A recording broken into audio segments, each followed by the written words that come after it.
Hello YouTube friends, welcome to the Red Parrot channel. I am your host, Marianne. This is a bonus episode of echo printing and dyeing. I did some echo printing and I started some echo dyeing yesterday, and today is reveal day, which I'm bouncing in my chair because that is the best part. So let me catch you up. Another thrifted sheet. I rescued the little bits that were on the top. It is a sheet that so when I am buying stuff for echo printing and dyeing, they are always thrifted sheets, and of course I did a very good job at hiding the thing I want to show you now. Oh, for Pete's sake. In any event, there is here the label that says 100% cotton. And I never buy a sheet that doesn't have a label on it. It may not be perfect in terms of getting something that is 100% cotton because there's cheaters everywhere, but it massively improves the probability. So there is a lot of polyester mixes and sort of fiber combinations that isn't cotton. Cotton is a natural fiber that soaks up dye really well. So if you are dyeing with an unknown white fiber and it's not working for you, find confirmed 100% cotton and try again. So I'm gonna put you on hold for a second because I need to bring the stuff. Okay, I am back. Ooh, you can see I have a purple shirt on and you can see all the purple reflections. So this is the pot that I have. I'm not gonna tip it because there's still a little bit of residual stuff. It is that deep. That helps no one. It is to the very brim 3.5 inches. And it is 8.5 inches across. So, K3N suggested that you can lay out the fabric, put like a plastic layer between them, roll them up, and you get a very clean print. And if you don't do that, you're not wasting fabric. At least plastic, which is fine.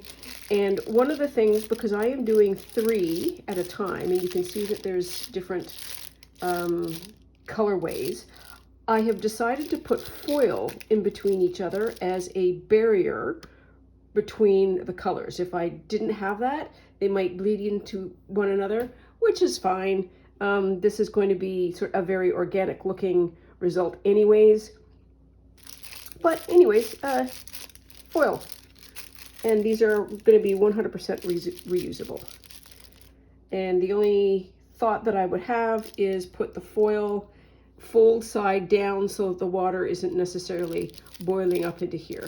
And I've taken a fairly substantial piece of foil and then just folded it onto itself a couple of times to make this kind of sturdy.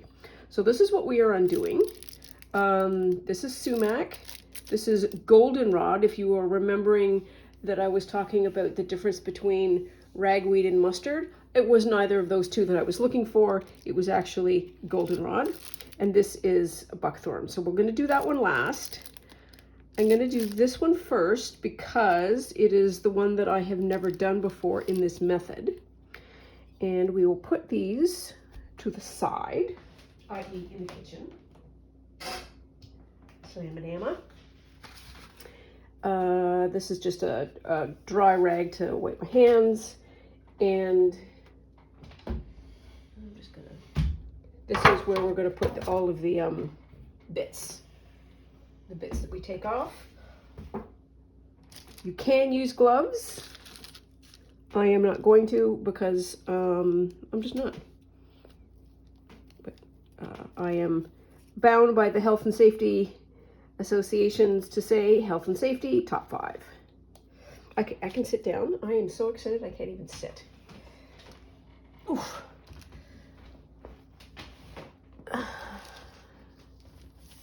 Doo-doo-doo. So I'm doing this to inspire you, to give you something to look at and watch, and so you don't have to. So take your pick. Where's the edge? Here it is. So this is unfurl number 1. And I need some more of that. So I'll be right back. That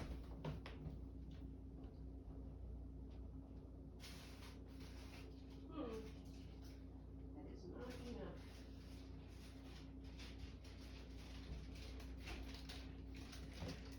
Okay, this is one of my paint barriers. You can see by all of that, but it will allow me to extend. And we'll sort it out afterwards. Okay, so back to where we were. Ooh, this is still sopping wet. So I did this as a 2-hour steam, and I did 15% woof of alum. And so I usually do 90 minutes, and I'd wanted to do some a longer time, and I wanted to just make sure that I was capturing a lot of the dye, and so I used the alum. So this is kind of what the... Open the thing, Mary Ellen. We're all dying. Well, not we're all dying, but you know what I mean. We're all itching to know. Ew. Okay, so it's yellow. Well, that's interesting. That patterning there. Now, ooh, it smells interesting too. So we're just going to peel all this off. We'll see what we get. So this is going to, for those of you who are colorblind, this is yellow. For those of you who are not colorblind, it's still yellow. Okay, so I will have to wash everything, rinse it until it runs clear. I'm going to do that outside, and it's going to be lighter, likely. But there's going to be these splodges. Can you see? Can you see? Like here. Here is a better example of the splodges. But that's where there's been intense dye. Or something else happening that is making the color different. So I am not, and this is also the front end. So when you roll something up, you have an outer edge and you have an inner edge. This is the inner edge, and I did the 2-hour dye instead of the 1.5 hours to give the heat more time to get at this area. But even as I do that, it is giving more heat to the outer side. I suppose at the halfway mark you could unfurl it, and no, we're not going to do that. And rewind it the other way. Like I say, I'm not going to do that. So, not opposed. So this is a good color right now anyways. And we'll see what happens when I wash it. And of course, I will give you all of the information as it becomes available. Yeah, there's, oh, that's that. But there still is, yeah, so this has got some splodges to it. Nice yellow. Okay, so that's one. Put that in the bin. Okay, and now we're gonna get the sumac.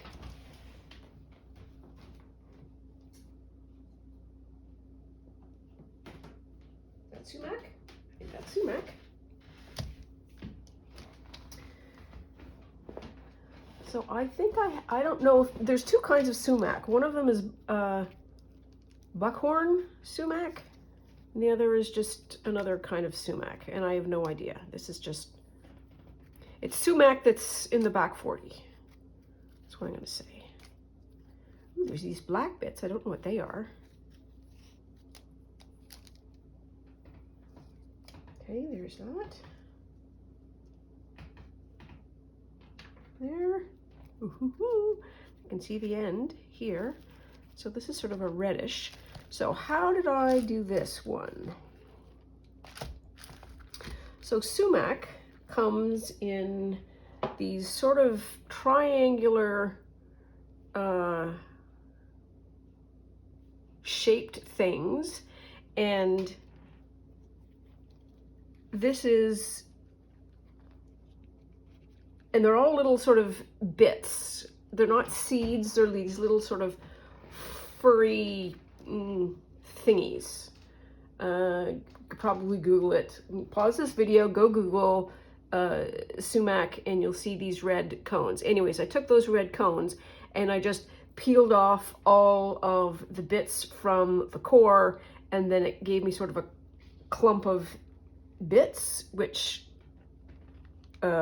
see clump of bits. Prettily arranged around.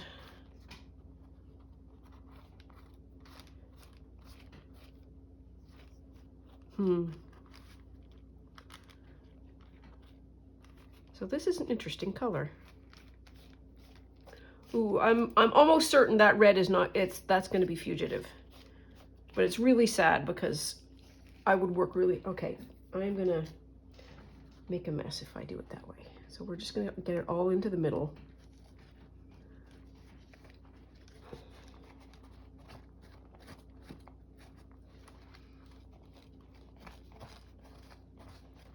I don't know if you do that a lot with videos. I do that on the regular. Oh, you can see yellow in it too. There's yellow in that color.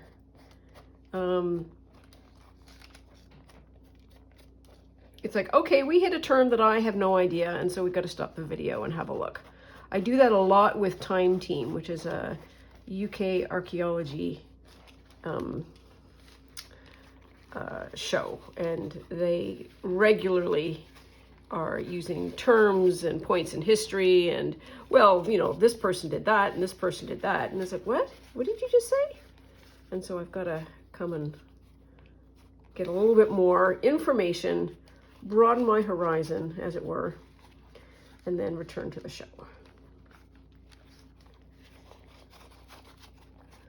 The modern version of, well, we can't read anymore until we've gone to the dictionary and figured out what that word means, which was, just for the record, a rule in my house. You were not allowed to just read over a word. And I think that was one of the most wonderful practices. Dictionary is, and I still have the dictionary, one of the most loved and used books, if not the most loved and used book in our house. There, okay, that's that. And this is all specky flicky, which is a technical term.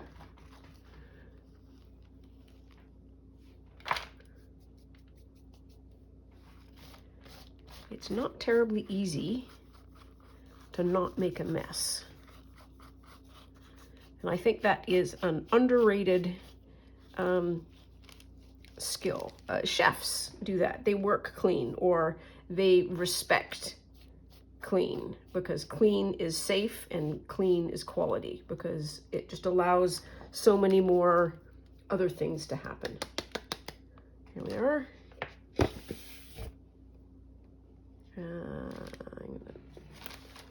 Don't want to put that back down on the chair. Let me just do that. Let's get something pressed on. There we are. And so this is this one.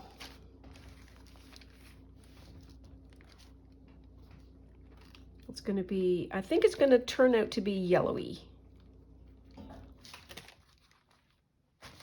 think there are some reddish splodges throughout. So we got color A and color B. There. Now for la pièce de résistance. I'm so excited about this one. I present to you buckthorn. Yum! So buckthorn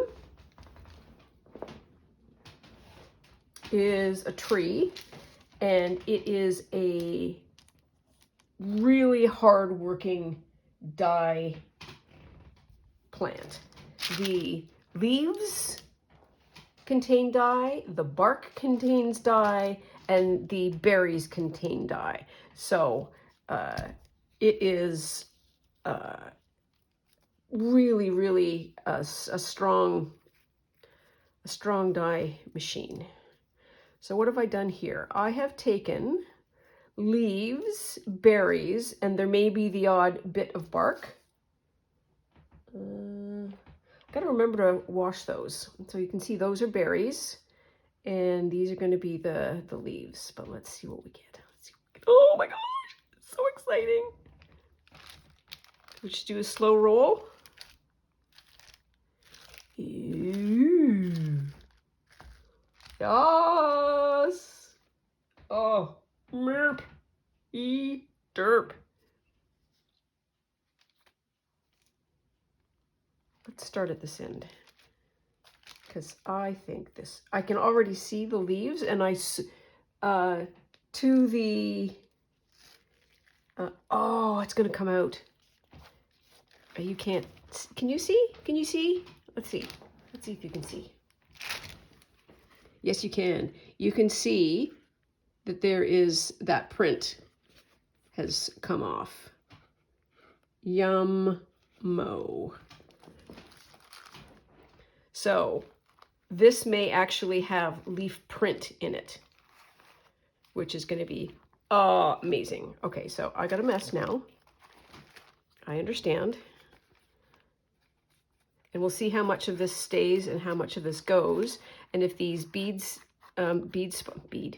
berry spots stay purple. So like I say, we have to go out and do a wash and then come back. Wash and dry. Oh, I love it when leaves do that. They get this like really curly. It's like the heat has created this pressing kind of effect. And this was, so all three of these had the 15% alum woof.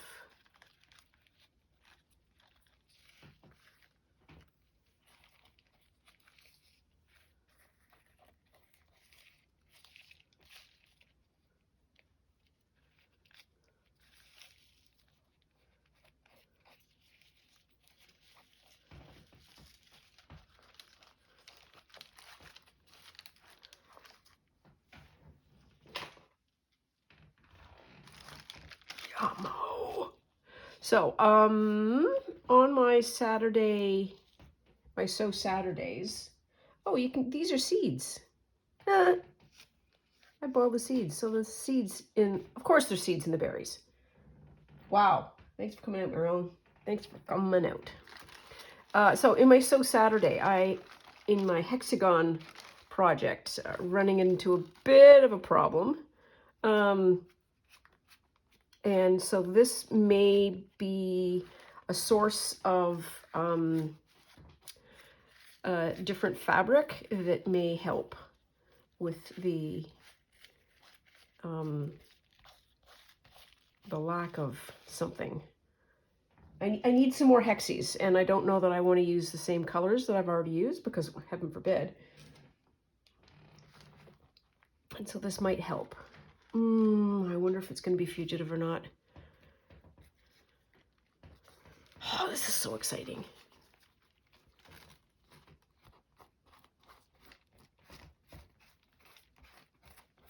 It occurs to me that even if we were all together